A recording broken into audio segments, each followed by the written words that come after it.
Welcome to the bold analysis, ladies and gentlemen, and I believe that you are enjoying our podcast from different parts of the country and from different continents. I just realized we had viewers across the continent. The political storm in the South Rift, and to be specific, Bomet County, is William Ruto's litmus test. And the Bomet governor is fuming and asking Murkomen some very pertinent questions about the distribution of road construction funds to different counties in the country. And while many can look at it as a very selfish move, but for me, I see more than what catches the eye. And in a stormy, explosive press briefing, Barchok is daring Ruto that Bomet is not going to be used as a voting machine. It borders the shareholding narrative that Rigathi Gachagua dropped.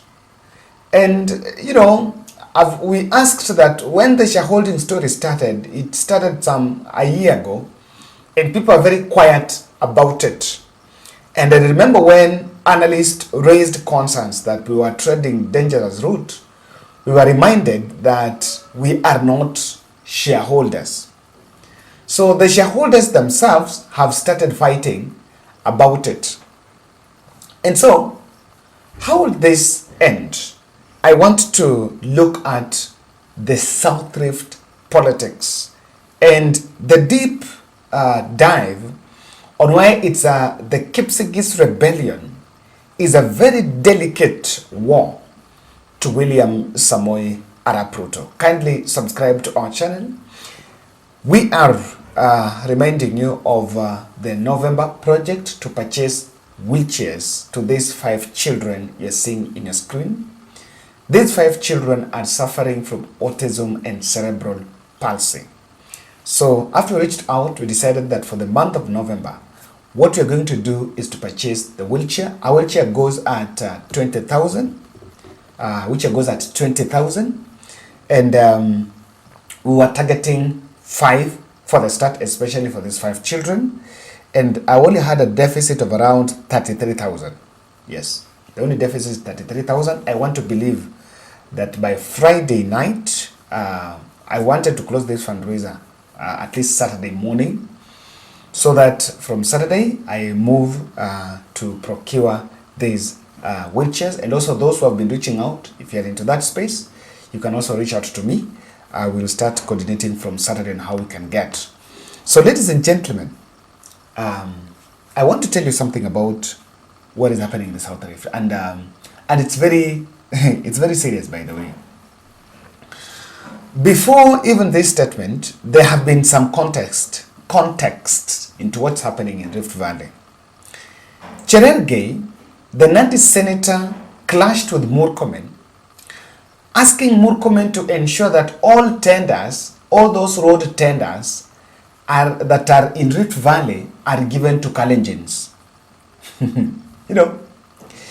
And there was a conflict, and I think I analyzed it in this podcast here. Apart from that, Hilary Barchok, the Bomet governor, is on record telling Murkomen that he should not go there to campaign, or rather he should not start posters, the campaign there.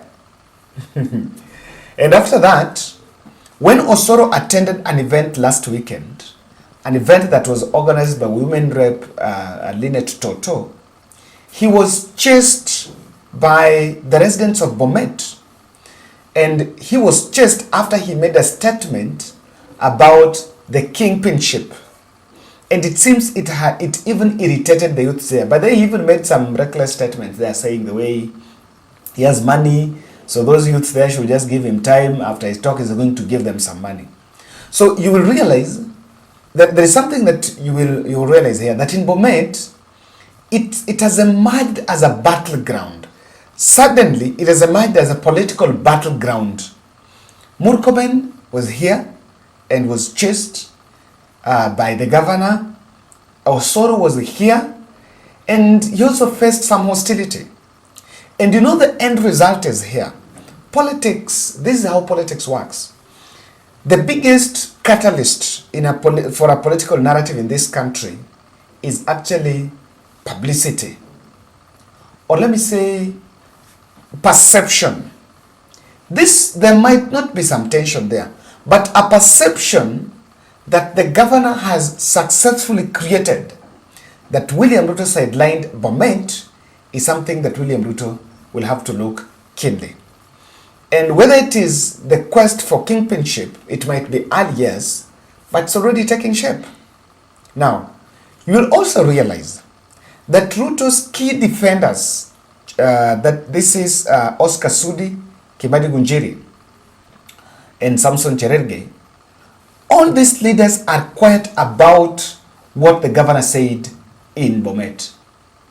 And even those leaders, the Bomet, the Kipsigis belt, that is the Kericho, Bomet, and some parts of Narok, the Kipsigis belt is actually one.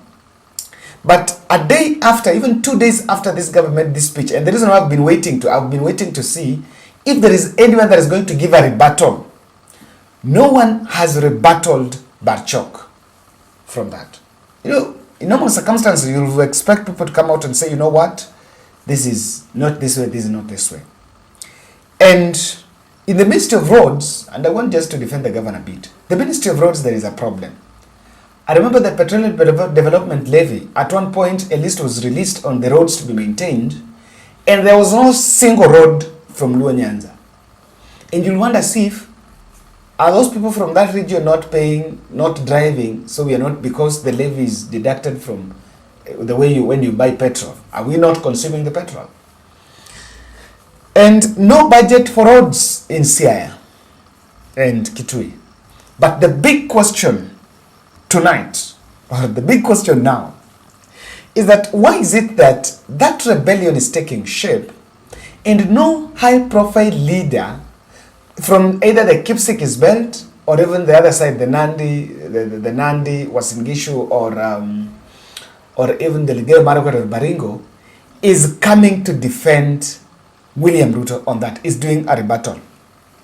And that is why I'm saying the Kipsigis rebellion is very delicate for William Ruto. So this is the three reasons why it is becoming a big thing.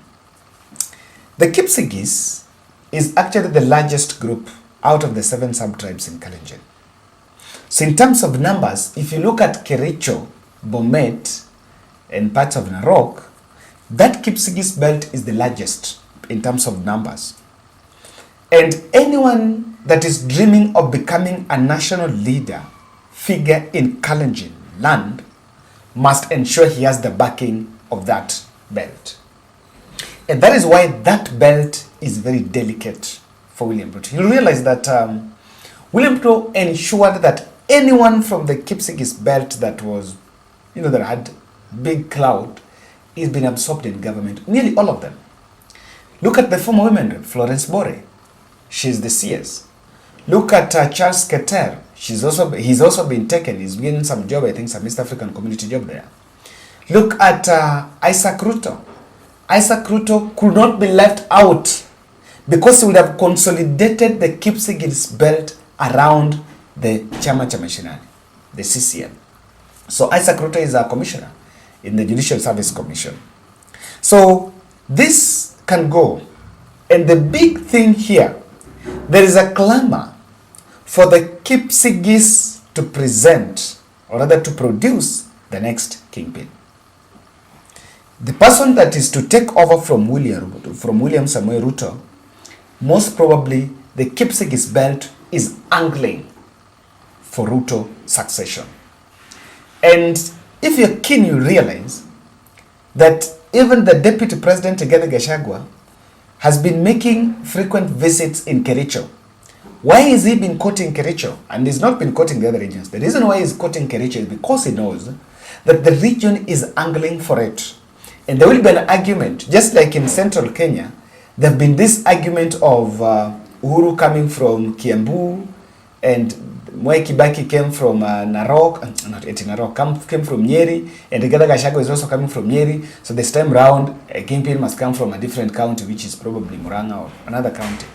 Or even better still, you can compare it with the Mount Kenya East and the Mount Kenya West. So that is what is happening in the Kipsigis Belt. And that is why they will not want it to be set as an agenda, because it's one that cannot be managed. Number two, it can spill over to Kericho, which is very volatile politically. Politically, Kericho is not very stable. Yes, they have a lot of squabbles, be it about the tea farms, or be it on the other side on the Nanji clashes. And if the Kericho governor will be saying this, I'm telling you, that William Ruto will place a call and rush there immediately. And because it can spill over, the whole Kipsigis belt can turn. And this is the risk. Okay, they may not fail to vote against William Ruto, but William Ruto will have to advance. You know, he may have to advance the cake to them. And if you advance the cake, maybe before the next general election, they fail to deliver it. In fact, they will be at the table now. If that Kipsigis belt will get themselves at the table, then purely it will complicate William Ruto's succession politics, if you'll be interested in it. Number three, William Ruto is very worried about this Kipsigis belt rebellion, because the intention, the focus of the current administration is not on how they can develop different regions, but on how they can use the few tokens they're having to woo areas that did not vote for them. And maybe the governor do not see that, or even he knows that, but is assuming. William Ruto will not develop Rift Valley. In fact, Rift Valley and Central Kenya might not be the biggest beneficiaries of William Ruto's presidency in this first term. The biggest beneficiaries would likely to be the coast, according to me, will be the coast, northeastern, and western. Why? The few coins that are around, of course, things are also not very good, he would spend more time and more resources to reach out to areas that did not vote for him, so that he would woo those areas.